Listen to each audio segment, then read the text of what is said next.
Sen, and the twins looked at me like I was already dead. Xiang, seeing me dragged back, grabbed an iron rod. His eyes showed he meant to kill me.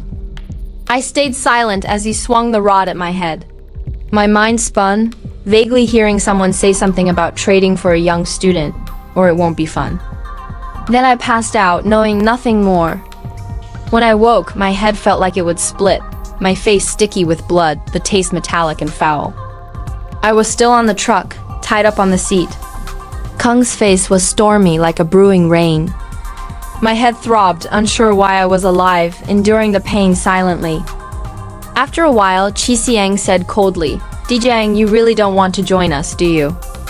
At this point, pretending was useless. I muttered, "Yes." "Fine, you're bold, letting that mother and daughter steal a truck and escape. My rule, one mistake, you're in the gutter." Hearing they escaped, I sighed in relief. My beating wasn't in vain. Xiang glanced at me, sneering, "Know why I kept you alive?" They escaped and the village demands compensation. A young student. "You have two choices. Lure a student to replace her, write a 1 million VNDIOU, and I'll let you go. Or I kill you now or bury you alive. The brothers are itching to get you for ruining things twice. If you don't cooperate, watch out, your parents might get hit by a car, and no one will collect their bodies. Choose." Hearing Xiang threaten my parents, I seethed. But who wants to die if they can live? I didn't believe his promise to let me go. I realized the village was pressuring him, and he didn't want to lose their business, so he agreed to find a student. Not professional traffickers, their thuggish looks made luring people hard in a short time. So they forced me, a 16-year-old, to do it. Seeing the stakes, I knew this was my only chance. Feigning panic, I asked, "Brother Chisi, you mean it? If I lure a student and write the IOU, you'll let me go?" Xiang nodded, saying he wanted money, not to kill unless necessary. I pretended to think, then gritted my teeth. "Fine, I'll do it. But you must promise to let me go and not touch my family. Once I get the person, you release me." Thinking he had my parents as leverage, Xiang believed I wouldn't dare act out. To him, I was a hot-headed, easily controlled teen. His underestimation gave me a glimmer of hope. Xiang agreed. When we stopped, they discussed where to lure someone. I was thrown into the cargo hold, tightly bound. No food or water. H occasionally beat me to vent, cursing me for ruining their profits. Starving, lips cracked, my body bore H's marks.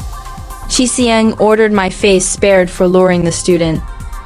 The hole was dark, swelteringly hot, the stench of manure suffocating. Though I wanted to faint, the smell kept me awake. My mind raced, calculating every possibility. This was my only shot, miss it, and I was dead. Days passed and the truck finally stopped. Through the hold's walls, I heard them talking. Xiang, Sen, and H went into the city to scout. They returned at night. Sen cursed. "Damn, students are sharp now, asking tons of questions, none bite." Xiang, frustrated, "The buyers are pressing me." "What? I conjure someone up." H suggested. "Let's just snatch one." Xiang snapped. "You crazy? Want to drag us all down? Then what?" Sen asked. H punched the hold, cursing, "Damn it, all because of this punk. Why clean his mess? Tomorrow make him do it. If he fails, kill him as an apology." Xiang stayed silent, but with H and Sen egging him on, the twins spoke up, saying they couldn't wait. If I tried anything, they'd each stab me, ensuring I wouldn't dare. Xiang, after thinking, agreed. I wasn't their best option, just a backup. If they succeeded themselves, I'd have no chance. The next morning, Xiang dragged me out. They threatened and coaxed, seeing my fear, then took me to the city. I learned Xiang, to save time, didn't head south but to a northern city with universities.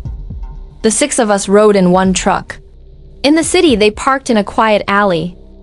They pulled out a pedicab. In the 90s, taxis were expensive, buses slow. So many earned money peddling pedicabs for passengers or deliveries. H taught me how to lure someone, basically tricking them to a secluded alley for Shi Xiang to kidnap. Before I left, Shi Xiang glared, sneering, "Dijiang, don't try anything. Your parents can't run. If you don't care about them, go ahead and flee.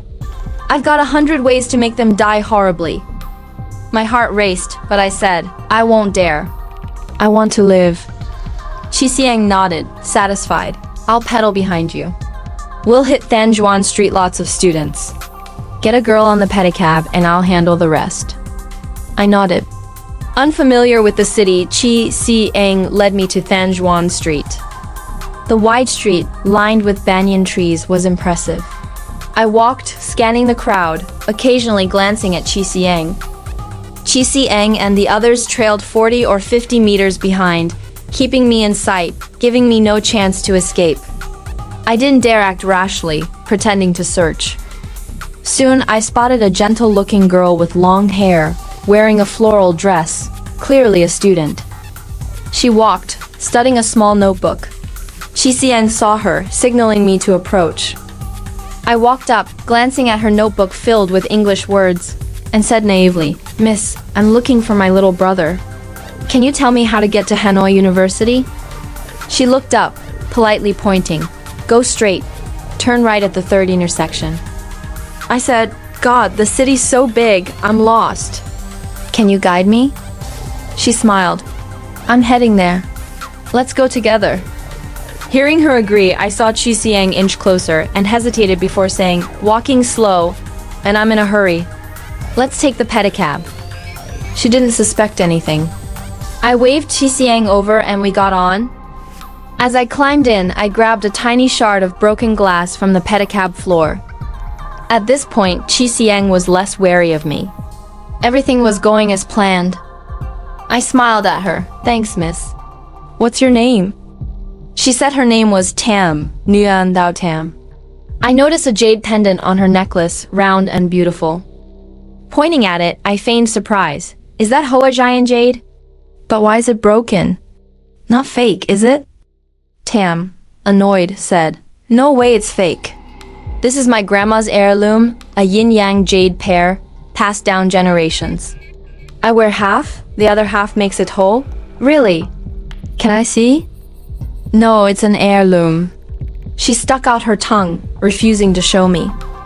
I knew Shi Xiang loved jade and knew it well. He never took off his jade ring, let alone this rare Hoa Jai-en jade, its color and quality clearly authentic. Such a valuable piece, especially in the tough 90s, was worth more than trafficking profits. Shi Xiang trafficked for money. He wouldn't pass up this prize. My plan was to get Tam on Kung's pedicab, making him think he'd won, lowering his guard. Then, I'd distract him with the jade, tempting him to act recklessly for a big score. A whole Hoa Giant jade heirloom was a fortune in the 90s, a windfall. Everything was calculated. For a chance to live, I'd run through 100 scenarios. Without the jade, I'd have found another way to distract Shi Xiang. Their lack of discipline as non-professional traffickers gave me this sliver of hope.